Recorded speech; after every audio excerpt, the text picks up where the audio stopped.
Hi and welcome to King's Football Show.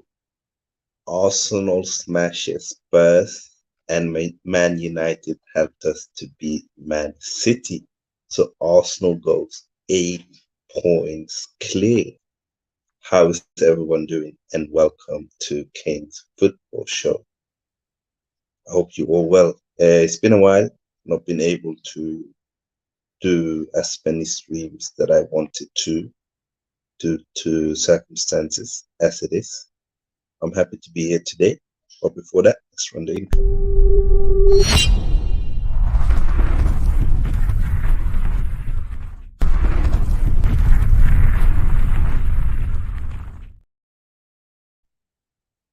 Hello, everyone. Welcome to King's Football Show. Today, we are going to look into the games that was played from Friday up until Sunday, game week 20, as it is. And it's going to be an interesting show. Our main focus will definitely be on the derby, Manchester derby, and the London derby. But I hope everybody's fine. I'm so happy to be here live with you guys.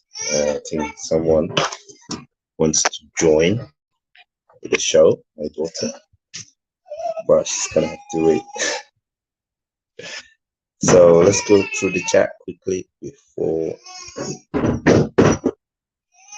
What's up, Moss? I hope you're good. Saying what's good. Good morning from Canada, top of the table, King Venus. What's cooking? Nothing. Yeah, we're live, bro. I'm from Creamy as well. My king, my brother. I hope you're good. 1 second, guys.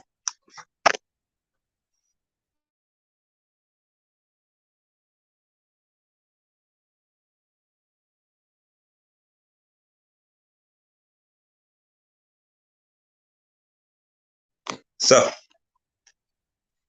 I hope you're good. It's a very good time to be an Arsenal fan.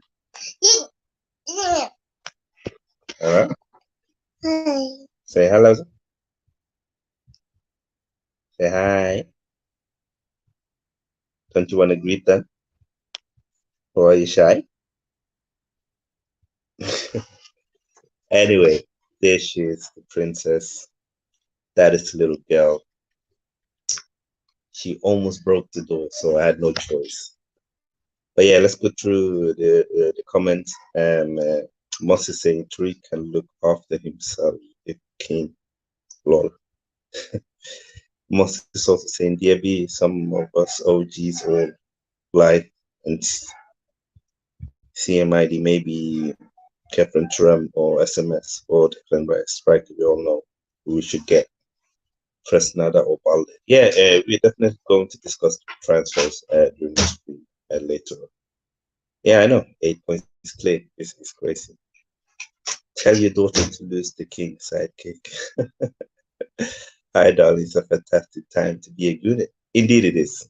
It really is, honestly. And we're definitely going to talk about the derby and how we smash us and how we become probably the favorites to win the Prem. If we are looking at it from an unbiased point, Arsenal right now are the favorites to win the Premier League. So let's quickly go through the games. On Friday, Aston Villa managed to beat Leeds 2-1. Impressive win for Villa, even though Leeds, you would argue, were the better team. But as many times this season, Leeds play well, but they're not clinical enough. They need to make sure they score goals, and you can definitely tell that they do miss Rafinha, the creativity and the goals. They do miss Bamford and Calvin Phillips. But hopefully, they can manage to be able to stay up. That would mean a lot. Leeds is a big club, historical club, and I personally don't want them to see them get relegated. But I think they'll be fine. There are teams for me that are worse than them, and only time can tell. But I do think they will stay up, but it's not going to be easy for them. They do need to start scoring goals. The next game, the Manchester Derby, Man United versus Man City, and it was a great game. It was a very good derby. Um, yes, the goal, the equalizer that Manchester scored, should not have been a goal, but hey, it helped us, and they won, which is good news for us. Meant that we went 8 points clear. Rashford was definitely interfering with that goal, and it was clearly offside.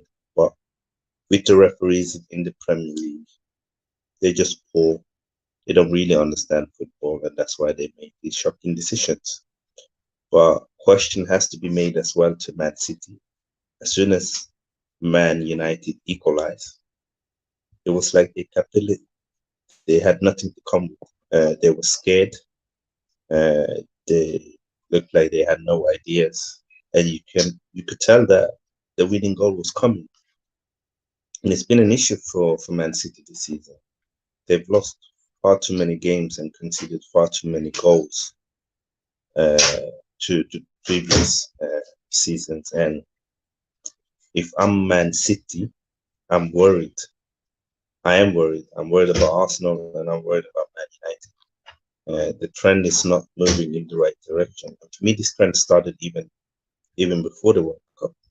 You know, I think it was against Fulham where they were lucky and they got a shady penalty, and I think they lost to Brentford just before the break. And yeah, they've not been amazing this season. Even against Newcastle, I think they were lucky to get a draw.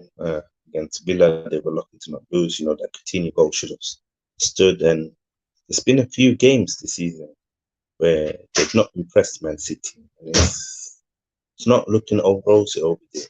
Obviously, they've been the Booker's favourites for a very long time because of what they've done previously.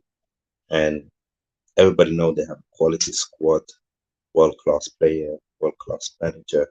You can never count out that City. But every era comes to an end, and no matter how good you are, you cannot keep winning every season in England and in the Prem. That's the truth. And maybe this is the season where they lose, you know. But 50% of the games are left. But I would definitely say that so far, uh, Arsenal look way more impressive than Man City. And Eric Ten Hag is doing a great job with Man United. I think Rashford is finding his best form. I think Casemiro has brought that experience, that leadership, that grit into the team. Varane is stepping up. Luke Shaw is stepping up. You know, Dalot's had a fantastic season, and Ericsson be good. Bruno Fernandes has been a real leader for them. You know, a lot of the players that weren't performing for them previously, like Shaw, like Rashford, like Dalot, they've really stepped up. And and fair play to them, and fair play to Ten Hag. He's done it quite quickly, and it's just been there a few months, you know. And you have to give him credit for what he's done. Let's go through some more chat.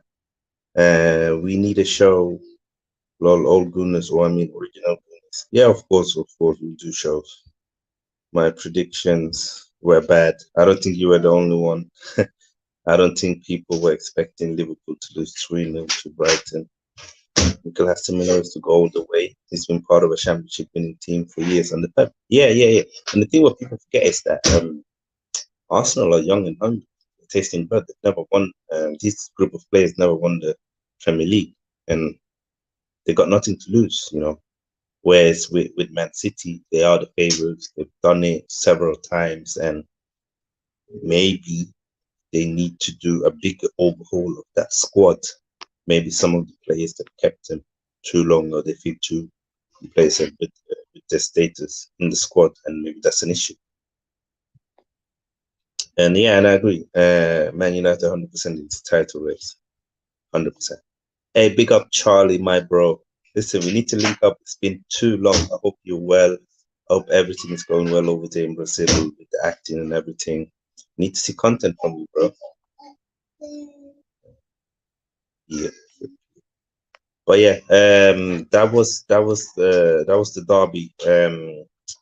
If you have anything more you want to say about the derby, do put in your comments in the chat, and we're gonna move on to Brighton versus Liverpool. Uh, shocking from Liverpool. 3-0 win to Brighton. Solid march, 2 goals and an assist. Man of the match performance really stood out. And Liverpool keep on leaking goals. That midfield and that defense, terrible. I know they have a lot of injuries, especially in attack, but Liverpool still had a good enough team or players to perform better. Still had Salah, Gakpo, and Oxlade in attack. They had Fabinho, Thiago Henderson in midfield, and in defense it was Robertson, Trent, Matip, and Konate, and Alisson in goal. Lots of experience, lots of players that have done it for them in the past, but something is wrong with Liverpool. Something is wrong with club. It's not just the injuries. Injuries happen to every team, but the downfall from last season or previous season to this season is too big, and question has to be made to club, to the recruitment team, the owners, the structure, the players, and you have to keep asking why are they not buying midfielders? I think in the past 6 or 7 windows, Thiago is the only midfielder that Liverpool have bought, and it's not enough. Milner is old, Henderson is old, Fabinho is getting to his 30s, looking like he's in his 40s, and I think even Thiago is over 30, and the system that Klopp wants to play, the demands of physicality, pressing ability, running ability, you need to keep refreshing the squad. And I think we've seen it before with Klopp. We saw it at Mainz. We saw it at Dortmund when they went from being one of the best teams in the world to almost getting into a relegation battle. And looks like similar things has happened to this uh, Liverpool squad. And yes, you can't deny everything good. And it's done for Liverpool. It's won every title you can win with them. But can he renew himself? Can he be able to adjust and get new tactics and new players in and make Liverpool a competitive team again? Only time can tell, but it's not really good then. If they're missing out on Champions League, which is not unlikely with the way they're playing, will they be able to land a belt? No, they put all the eggs on Tchouameni this summer. He went to Real Madrid, and looks like, sorry, last summer and this summer, it looks like they might lose out on Bellingham as well.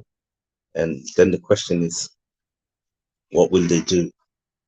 What will Liverpool do? But yeah, it's not looking good over Merseyside for any of the Merseyside teams. But we take that. Next game was Wolves versus West Ham. Big victory for Wolves, taking them out from being last. Like they needed that victory, Wolves. And I think that they are signing players, Wolves, and I think they've got a proper manager now in Lopetegui. And I do think that Wolverhampton will be able to stay safe in the Premier. But they like Leeds, they need to start scoring more goals for sure.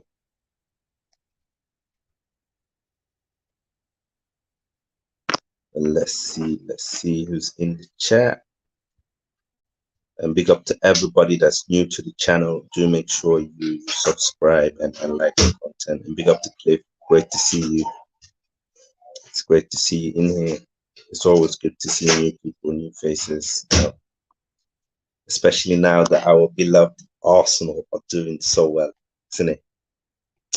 But yeah, fair play to Wolves. They won. West Ham, what can we say? Another team that's struggling, another manager that's under pressure. And I would not be surprised if David Moyes gets sacked soon. He's doing a terrible job this season. And I don't know if this, how much blame you put into him, how much blame you put into the board, and how much blame you put into the players and the recruitment. Because in the summer, the noises were that West Ham might be able to challenge for Champions League places with Scamacca and with Paqueta coming in to join them. With what was the Burnley winger's name again? That pacey winger that they bought.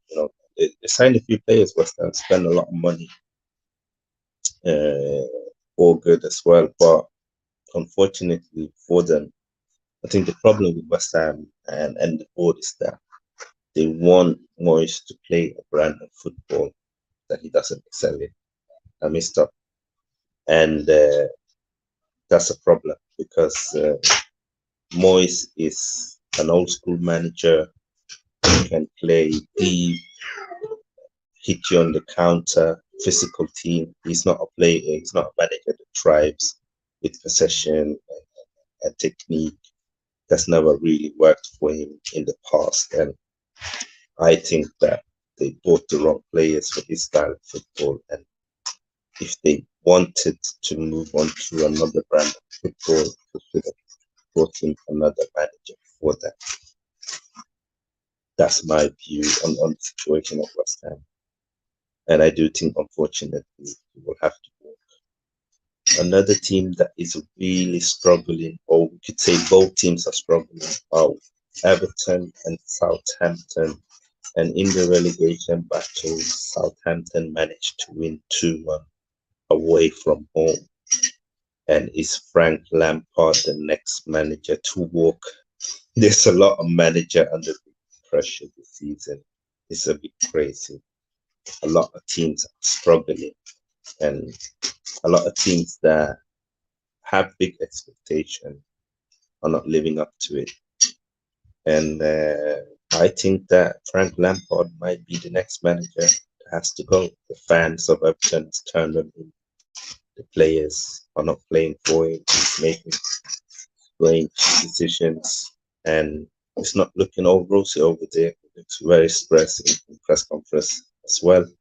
It's good for Southampton to finally get a win under the new manager. They really needed it.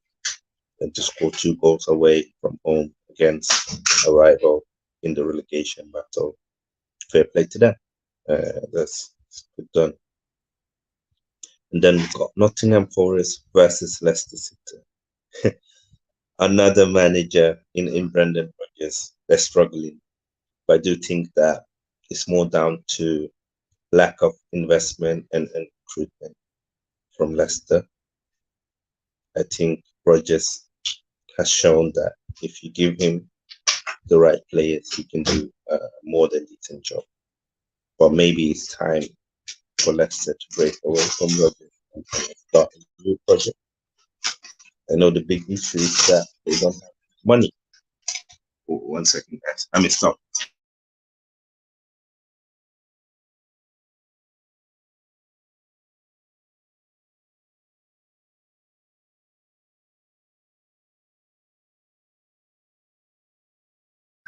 I'm back. It's not easy to do content whilst you have two young ones, but we are doing our best.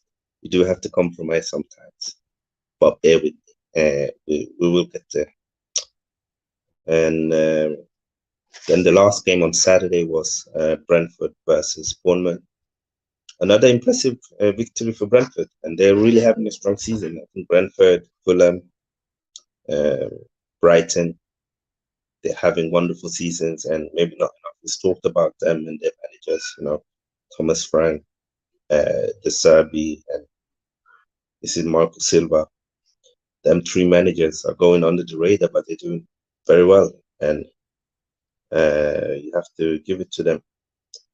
Uh, So fair play to Brentford to win again. It's just not easy to play them at home. That's why our victory against them was so impressive. But yeah, Ivan Toney with another penalty. And then we move on to Sunday, and it's Chelsea versus Crystal Palace. And Chelsea finally managed to win a game of football. It's not looking good over there. A 1-0 win. I think they were lucky. I think draw would have been fair. But Palace are struggling a bit at the moment. They haven't won a lot of games. I think they have won the last 6 games in the Premier League. So Patrick Vieira is going to have to step up quickly and do something about it. That would be on Thursday against Man United for us, or you would get a draw. That would be wonderful. And then we got Newcastle versus Fulham, and another victory for Newcastle, another clean sheet for Newcastle. Mitrovic missed another penalty. Again, I think they're gonna have to put someone else on the penalties. Maybe they should just give it to Willian. He's good on set pieces, 2 penalties for Chelsea. He's got the experience. Fulham can't afford to keep missing penalties. I know they lost, but they are having a season for them. They're doing more than expected, and fair play to them. And then obviously the last game of the game week 20 was Tottenham versus Arsenal, and Tottenham get better everywhere they go. Tottenham get better everywhere they go. Everywhere they go. What a victory for Arsenal. What an impressive game. 2-0 victory. And honestly, I think Spurs were lucky that we could have scored more goals, especially in the first half. You had the opportunities from Eddie Nketiah. You had that wonderful strike from Thomas Partey. You had the Odegaard chance, and but it was a fantastic game. Another game where the Gunners shown the right mentality, the right spirit, where we started well from minute one. And listen, Arsenal have been so impressive this season, and every time there's a tough test, we keep on performing. We came back after the World Cup, but people were fearing that the break came at the wrong time. But we won against West Ham, we won against Brighton, we drew to Newcastle, and we've now beaten Tottenham away from home, the first victory in 9 years. And what a performance from Captain Martin Odegaard. Odegaard is a fantastic player. And this season, he's really stepped up. And we have to give credit to him. We have to give credit to the manager. We have to give credit to the recruitment team. We managed to get him for what, like £30 million? And this is a player that when he joined Arsenal, a lot of people or a lot of fans wanted Madison, and they thought that Odegaard was not it. And he received, for me, unfairly, a lot of criticism. There was a lot of pressure on him because he came from Real Madrid. Is this another wonder kid who's not going to make it? Is he too weak? Is he too slow for the Premier League? Will he score enough points? Well, this season, he's shown all the critics that he's not too weak, he's not too slow, he's not a fraud, and he's definitely worth more than 100 million. And more than anything, he's shown that he's a captain. Another thing people were criticizing the club for, why we're giving him the captain armband, he's not vocal enough. Listen, if you do all the talking on the pitch, then people won't have anything to come with. And that's what he's done. For me, he's been the best player in the Premier League this season, Martin Odegaard. From start to now. I think he's on like 7 goals, 5 assists, something crazy like that. And he just keeps on turning up, scoring goals, scoring assists, creating chances. He's the first one to start the press, and he helps in defense. He tackles, and he helps to calm down the players when they get too aggressive. And I was so happy for him to score that wonderful strike against Tottenham. And I know people have said that he doesn't turn up to big games. Well, he's done that this season as well, and he keeps proving everyone wrong and proving that it was the right team to go for him. And I'm so happy, with our captain. Do the talk on the pitch, let the haters hate, and that's exactly what he's done. And the whole team, Arsenal, it's another team performance. Ramsdale in goal was fantastic, made some important saves. For me, Gabriel, not enough praise is talked about him. When Gabriel had a few shaky moments at the start of the season, a lot of people were onto him. A lot of noises were onto him, and some of them rightly so, because when a player makes a mistake, you should be able to criticize them. But constructive criticism is also important, because even in the games where he would make an error or look a bit shaky, his overall performances were usually very good, and stats back that. And now, since he got dropped by the Brazilian manager, he didn't go to the World Cup. He's been probably the best defender in his aerial presence, his blocks, he's so aggressive, and his technical ability for me is gone up to a level where I'd never saw that. I didn't think he had that in. I'm not gonna lie, I'm not gonna sit here and pretend like I saw that coming. I really didn't. And it just shows that with players, especially young players, Gabriel is young for a defender. I think he's 24, 25 years old. There's room for improvement. They're not finished articles. And sometimes you just have to be a bit patient. And there was so much pressure on Gabriel going to the World Cup, making a few mistakes, and Saliba was playing so well, and all the praises were going to Saliba. And that could have gotten to him mentally, but instead picked it up and is now playing on a level where he's not played at that level before. And hold my hands up, fair play to you, Gabriel. I'm so proud of you, and show how important you are to that Arsenal team and that Arsenal defense. And he's even matured, because last season we saw in that Man City game and a few other games, he could drop his head and be too aggressive. He's not doing that anymore.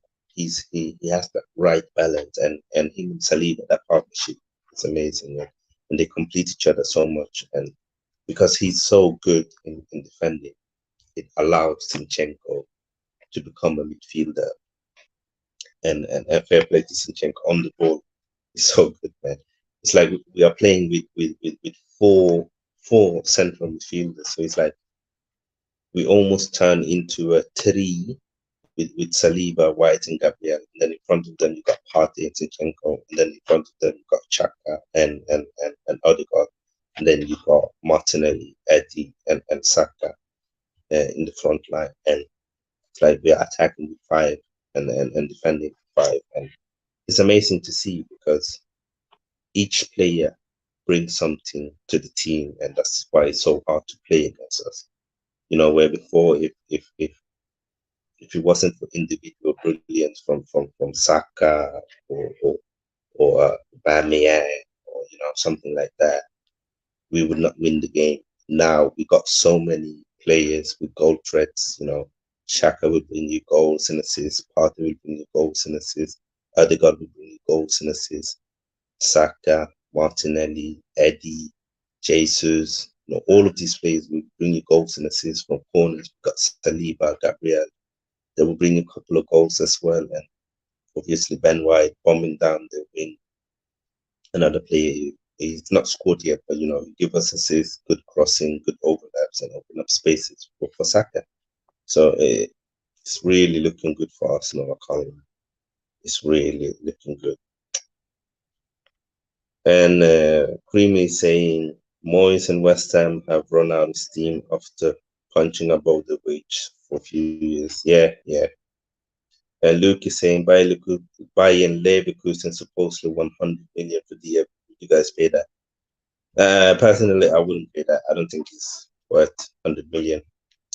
And this is now a bit of a problem. The fact that teams now know that Arsenal got money and Arsenal were willing to pay so much for Madrid. So every team that's not forced to sell a player is going to tell you, look, we wanted to pay 100 million for Madrid. That's what we want for our player. And Arsenal are not going to move away from this strategy. So they're not going to pay that sum, but that means that we're going to miss out on players as well. So it is a bit of a inconvenient situation we've got now, but it is what it is. You just have to move on, be smart, be quick, scout players that we can get for reasonable sums and try and secure them as fast as possible. And I know it sounds so easy and it's not, but we could do with a couple of players in this January. But today, we will do a show on transfer. Today, I do want to focus on the players and the manager and what they've achieved so far this season without reinforcement. And the fact that Smith Rowe is now coming back, Fabio Vieira is getting his pants warm, and Eddie Nketiah is playing much, much better. And, it looks like, what's it called? Thomas Partey is now finally injury free, and hopefully, same can be said about Tierney and Tomiyasu. Thomas Partey of the ball is shining. And the thing with Partey as well is that he had a very important role in both goals. It was his passes that broke the line and made we could pressure Tottenham and score. It was his pass, long pass to Saka in the first goal, where Lloris did what Lloris does. He can't handle the pressure. He's done that so many times. He did it even in the last derby. And the second goal, it was his pass, I think, to Saka again, and then Saka to Odegaard, and then Odegaard scored. Biggest statement win of the season, putting goals to real over. Yeah, 100%. I agree. To win an Old Roman derby away from home, first time in 9 years, massive, massive, massive. Odegaard maybe has had similar impact on us to what Beckham.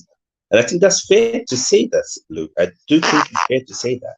I do think he is our new kind of modern version of Beckham. Obviously, he's going to have to do it for a lot of seasons to be named in those kind of levels. But what he brings to us in terms of creativity, leadership, and being such a unique talent on the ball, 100%.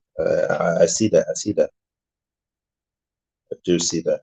If Martin Odegaard carries us to trajectory, he could go down as one of Arsenal's greatest captains.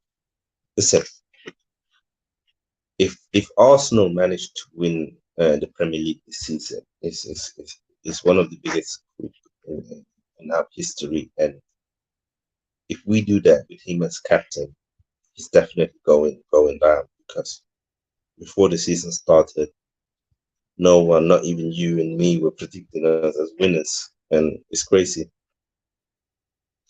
I wanted 10 goals, 10 assists from Odegaard at the start of the season. I think it's on 8 goals and 5 assists so far. He's having a breakout year. Yeah, he's.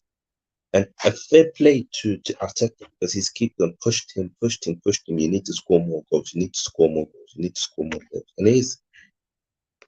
Yeah, Gabriel has been a control piece for Arsenal this season. He's the best in the league, right part, the best centre back there. Yeah. Lots of praises to Gabriel.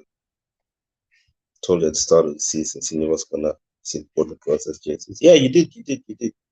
And the thing with Zinchenko is that because he's so good on the ball and his passing is so good, when he plays, we control games, and it's hard for oppositions, because if, like Tottenham, they play with 2 central midfielders. I don't care how good your 2 central midfielders. If you play against 4, you got no chance. That's why they had no chance. And if you play with 3 again, it's going to be hard, because we've got one more extra man